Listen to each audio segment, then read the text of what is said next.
What's going on, guys? Chill with 704 Racing in the house, and I am back with a feature. We have coming up that August feature, so if you hadn't already, definitely like, subscribe, man. This thing works by you guys clicking that like button and subscribing. Go back and check out that July feature, LSX Tuning and Performance. It's live now, so I'm getting ready for this August footage. Y'all enjoy, stay tuned. Art Driven is coming your way. Peace.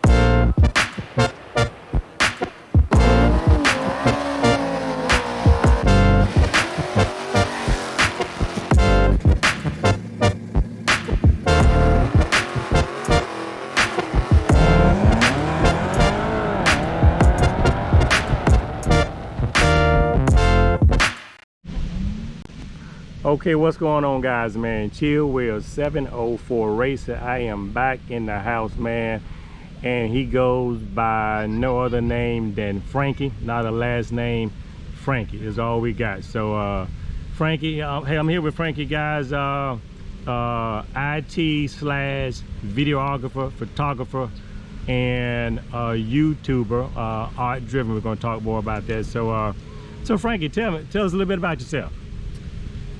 Well, hi everyone. In first place, glad to be here on Chill Wheel 704 Racing channel. We've known each other with Will for about a year now, I'd say, and yeah, we met through my kind of interest or passion for photography and videography. I have my own YouTube channel, Art.driven.roads. Okay. Search for that, and I talk about cars. Some of my jobs in the past had me travel a lot for work through different places, and you know, the good part was that I got to drive different cars, and although they were rentals, right, you would think, but sometimes you can get across some really nice cars in a rental facility. And I was also driving through a lot of different beautiful places, like some places in Virginia, in Roanoke. There's some beautiful roads, you know, by the river, curvy and all that. I remember having the Camaro SS in that area, and you know, that rear end was beautiful, the way it was moving, and all that. So yeah. So Frankie, by day, I guess, share with my viewers. I know, of course, you have a YouTube channel, and then, you know, your photography, kind of your passion you're getting into. Talk to the YouTubers about kind of what's your daily job. Oh, so I'm an IT guy. IT, okay. For those who know a little bit more, I'm into quality assurance. So what that means is a developer creates a software, an application on phone or, you know, web application, and then I go and test it. And if I find bugs, you know, we fix them. So when it comes to you, the user, you know, to download that app and use, you have minimum bugs. So that's the idea behind it. I'm fixing it before it goes to customer. Gotcha. Yep. Okay. So I like to say by day or by week, IT, and then free time, and on the weekends you got your photography, videography, and you have your YouTube channel you're pushing. Yeah, that's pretty much. And you know, as much as I would like to spend more on you know, my hobbies, you know, photography, videography, and all that, the job is taking a lot of time. And yeah, I get it. I understand that, man. It's a full-time job. Yes, it's a full-time job, and you know, when the deadlines come, it's you know, it can be 12 hours a day, so it can be, you know, stressful. But I'm still trying to find, you know, time for videos, and especially now, and I was talking to Will earlier, I'm planning on doing a lot more stuff to my car, and basically that would, you know, create a new stream of you know, footage or videos to come up. Okay. So a lot of interesting projects. You know, I'm passionate about it. You know, with every video, I'm trying to, you know, introduce something new, maybe a different angle of shooting, or some effects in how videos is presented. So yeah. Okay, awesome. So well, let's move on over to your car, and let's talk about your car and some of your driving experience. Okay guys, we're back here. So we're here with Art.driven, aka Frankie. YouTube, y'all check him out, Art.driven. So so Frankie, we're gonna take me around, you know, the cars, and let's see what you got on some of your photography, and I'm following you, my friend. Yeah, so you know, we're giving you a how do you say that? Like a sneak peek into what photography is when it comes to cars, because it's not as simple as it might look like. Obviously, you can do a lot of good stuff with your phone, but it also comes to the camera and a few filters you can apply to create a good car image. So I'm gonna walk you through some of the basics. Real quick, I can say a few words about the camera. So if you're stressing out about, you know, professional, non-professional, don't do that. A basic camera is more than enough for you know, good quality images of the car. What matters is you know, this little filter on the top. That's called a circular polarizing filter. And what this filter does is basically the same thing as your glasses does, right? It reflects off the light from the sun. So this is because the car is basically a shiny mirror-like surface, you want to have that filter in order to, you know, reduce the glare from the light, right? Okay, all right. So yeah, that's the basics. I'm gonna follow you, and you just kind of you're teaching me, so I'm gonna watch you, my friend. Oh yeah, absolutely. So we already got the car sparked, and as you can see, one of the things you want to care about is the wheel position. If you're facing the car in the front, you want your wheel to be turned you know, to the left, or how do you say that? At an angle? At an angle, but the rubber should not look into the camera. So you Gotcha. have to have that wheel a little bit turned to the left. Gotcha. Okay. And also look at the light. As you can see, we found a few trees. We are looking for shadow. Do not shoot in direct light. So that's really important. And if you do shoot, try to always have the sun behind you. So your object is lit, and you're not creating, you know, unnecessary shadows. Okay. So that's the main idea. Let's try to do a few shots.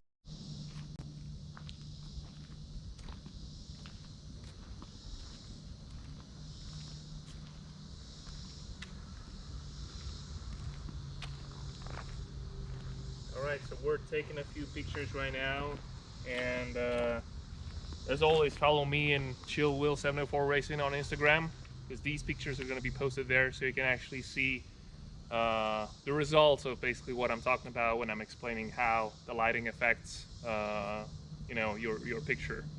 So yeah, definitely look at a more closer angle. Do not try to capture as much stuff around. Of course, the background is matters a lot, but you want the background to serve as a, you know, contrast to your you know, your picture. Mm-hmm. The main focus is still the car. Gotcha. Right? Okay. So what type of camera are you using, Frankie? Okay, so when it comes to camera, and this is again, you know, going back to basics, I had this Canon T5i, which is the same name I think for 700D or something like that. It's basically the same thing as.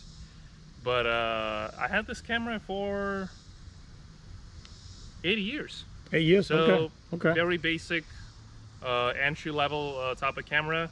The only thing I did upgrade is the lens. Gotcha. And just to give you a perspective, you know, if you have an expensive lens, doesn't always mean you have better pictures. Mm-hmm. Because what I did is I bought a lens that has the same focal length as my kit lens that came with the camera, but it has a stable aperture. That's the inner ring inside the lens that allows the, you know, the light to come into the camera. So you know, although it's a more expensive lens, it still does basic things in what I do, but I want a stable quality of the image. Gotcha. So yeah, that's basically it when it comes to camera. Okay. And don't be afraid to experiment with different lenses. You're gonna have different distance from the car, but you know, what they call the telephoto lens or the portrait lens, this is when you get that blurry background, or like you have in portraits. So try these lenses. Those lenses are working pretty nice for car shots as well.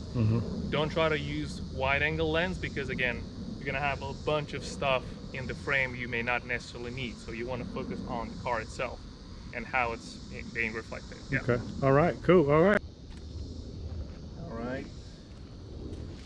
A couple more shots.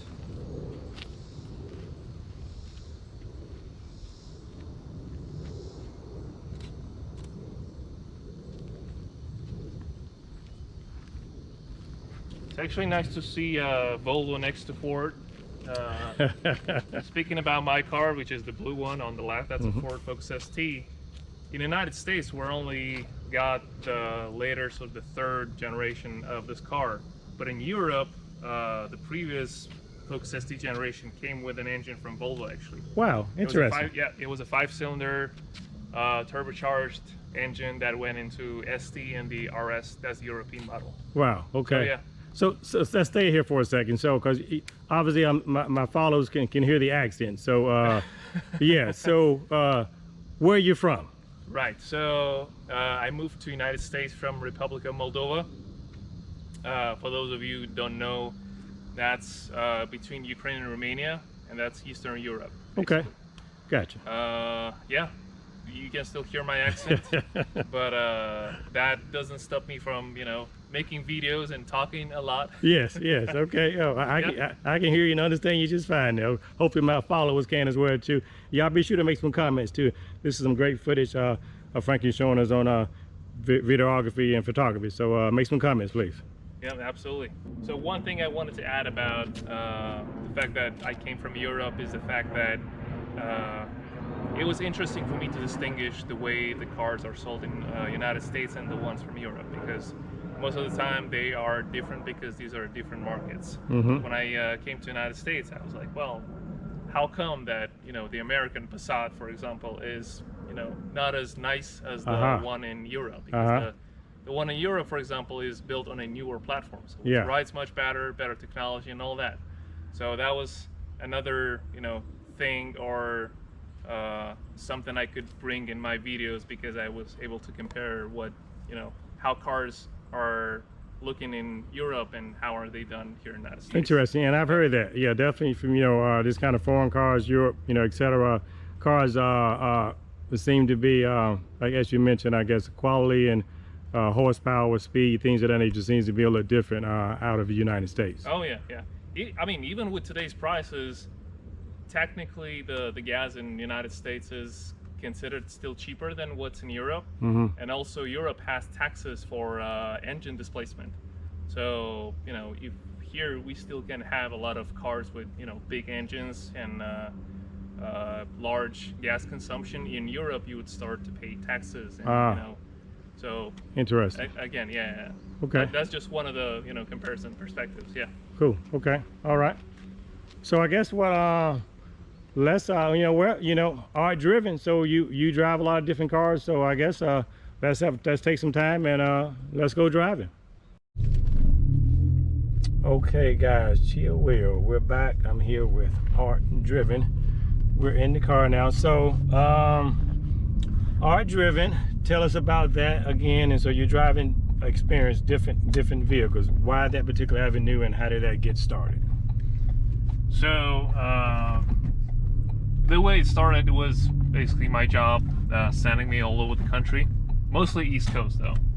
So because of that, I had access to a lot of different cars, and also, as you can tell, I drive a manual transmission car, so I was into cars when I had that job. And the fact that I had access to different cars just, you know, made me go in even further into my passion. And if it was to be, you know, to say the biggest takeaway from that experience of being exposed to so many cars is the fact that I actually learned and started to understand what car I like and what car I want. Okay.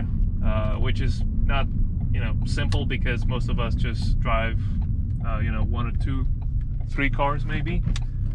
So, you know, you may be like, oh, I definitely need a, you know, a V8 car, or, you know, something like that. But you don't really understand whether or not you want that car or you need that car. Because, and one of the reasons I like this car particularly is because although it's manual transmission, it doesn't have that much power. So the, you know, the stock power is 250 horsepower, and this is usable power. I can, you know, floor it, go the red line, and well, be somewhat in reasonable speeds. With any other type of car, I would be in trouble for, you know, very soon. So that's one of the things that you're going through so many cars, and you learn like, well, I drove, you know, Camaros, Chargers, Challengers, and Mustangs, all with V8s. And although they were fun, you quickly start to understand that you cannot use that power, you know, unless you go to a drag strip or, you know, try to do it safely. If you do that on the street, you're risking, you know, to either get a ticket or to get an accident. Worst case scenario. Yeah, endangering lives of others. Yeah, as well. correct. Right. So it's like, but that only comes with experiencing more cars. Unfortunately, there is no way I can explain that to someone who's craving, you know, to get a Mustang or a Camaro with a V8 or something like that. That's the reason I ended up liking Mazda Miata more, because I was able to, you know, to drive that car to the red line and still feel engaged. So that car is very, very communicative. You know, you hear all the vibration, the engine noise, and all that. So you feel one with the car, if that makes sense. So now, so when you have these opportunities, these an hour at a time, or a day, or week at a time, or like, does it vary? How long do you have the vehicles? Generally for 4 to 5 days, something like that, which was another benefit, because, you know, some reviewers, let's put it this way, they might have the car for like a day or 2, and in that period of time it's kind of hard to understand and feel the car, right? You're just getting that first impression, and that's pretty much it.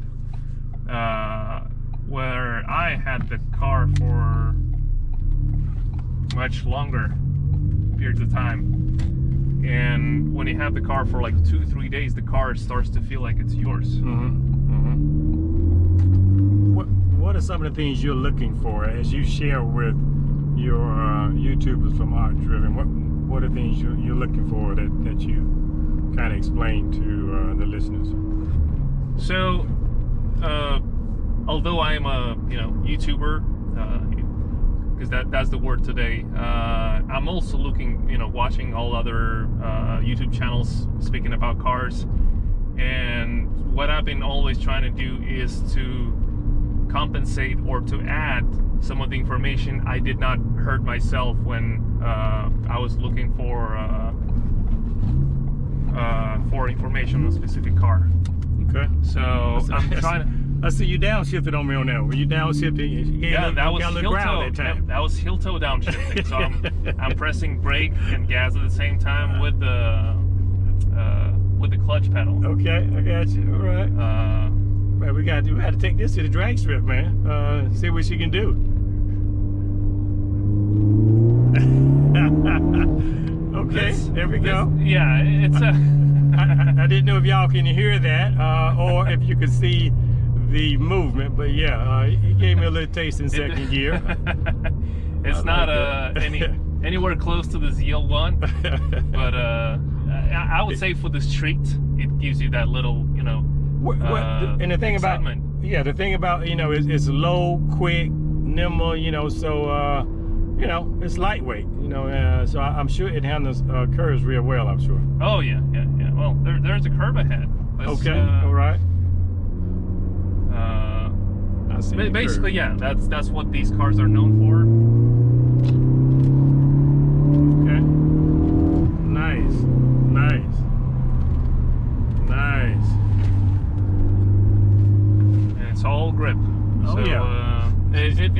pretty good. I see. Hopefully you viewers just took a ride with me. They're going around 2 curves there. I think he was hitting second gear. Did you make it a 3rd gear at all? That was the 3rd one. That was in 3rd gear. Okay. Yeah. Oh yeah, she felt good going around that curve there. It's you know, because the turbocharged engine, it doesn't have much power up top, so it's the middle around 2,500 to you know, to 4,000. This is where the power comes in. Gotcha. We hit some dead end. Yeah. Okay. This is a beautiful area too, by the way. Oh yeah, absolutely.